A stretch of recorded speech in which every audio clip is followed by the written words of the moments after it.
మాజీ CM YCP అధినేత YS Jaganmohan Reddy ఏపీలో కూటమి ప్రభుత్వంపై సంచలన వ్యాఖ్యలు చేశారు. రాష్ట్రంలో రెడ్ బుక్ పాలన కొనసాగుతోందని ఆరోపించారు. రాష్ట్ర వ్యాప్తంగా రెడ్ బుక్ పాలన సాగిస్తున్నారు.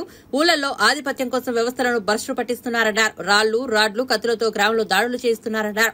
ప్రజలకు మంచి చేయాలన్న ఆలోచన ఈ ప్రభుత్వానికి లేదన్నారు. రాష్ట్రంలో అరాచక పాలన జరుగుతోందన్నారు. చంద్రబాబు మహిళలను మోసం చేశారన్నారు. ప్రతి విద్యార్థికి 15,000 ఇస్తానని చెప్పి చంద్రబాబు మోసం చేశారని తెలిపారు. ఎన్నికల సమయంలో మాయమాటలు చెప్పారని అన్నారు. మన ప్రభుత్వమే ఉంటే ఇప్పటికే అందరికీ రైతు భరోసా ఉండేదని వైఎస్ జగన్ అన్నారు. నంద్యాల జిల్లా సీతారామపురంలో మృతి చెందిన వైఎస్ఆర్సీపీ కార్యకర్త సుబ్బారాయుడు కుటుంబాన్ని పరామర్శించేందుకు వెళ్లారు. పరామర్శ అనంతరం మీడియాతో మాట్లాడారు. మిగతా వాళ్ళకు ఫోన్ చేస్తా ఉన్నట్టుగా వీళ్ళకు గ్రామంలో కనిపిస్తా ఉంది, కానీ ఏ ఒక్కరూ కూడా రారు. పోలీసులు అదనపు బలగాలు రావు. సాక్షాత్తు పోలీసుల సమక్షంలో ఇదే సీతారాంపురం అనే ఇదే గ్రామం జిల్లా కేంద్రమైన నంద్యాలకు కేవలం 15 కిలోమీటర్ల దూరంలో ఉంది. కేవలం 10 కిలోమీటర్ల దూరంలోనే ఉంది. 15 కూడా కాదు, 10 కిలోమీటర్ల దూరంలోనే ఉంది. 10 కిలోమీటర్ల దూరంలో జిల్లా హెడ్ క్వార్టర్స్. ఆ జిల్లా హెడ్ క్వార్టర్స్ లో ఎస్పీ ఉంటాడు. ఆ జిల్లా హెడ్ క్వార్టర్స్ లో ఎస్పీ ఉంటాడు. ఆ జిల్లా హెడ్ క్వార్టర్స్ లో ఎస్పీ ఉంటాడు. ఇక్కడ నుంచి కేవలం 10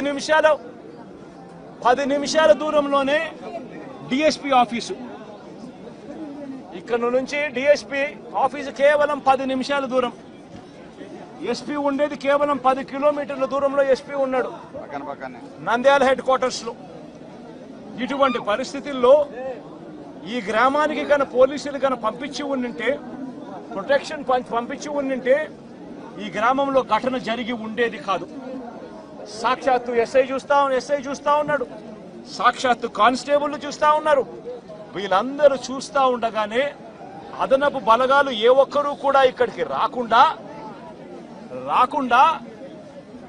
12:20 ఏకంగా స్వైర విహారం చేస్తూ ఏకంగా ఇక్కడే ఇదే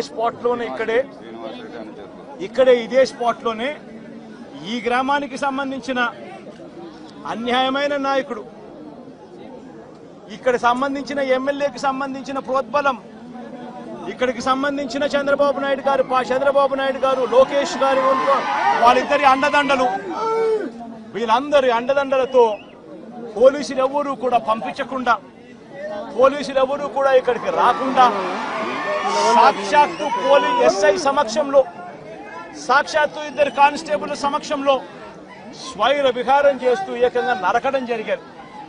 సుబ్బరాయుడిని హతమార్చారు. మిగతా ఇద్దరిని కొట్టారు. మిగతా 2 కుటుంబాలలో కొట్టారు. చివరికి సుబ్బరాయుడు భార్య పెద్దమ్మను నరికారు. ఇవన్నీ ఇక్కడే జరిగాయి, ఇదే గ్రామంలో జరిగాయి. కానీ ఎస్ఐ కానీ కానిస్టేబుల్ కానీ ఎవరు కూడా ఆపగలిగే పరిస్థితి కూడా లేదు. ఆపగలిగే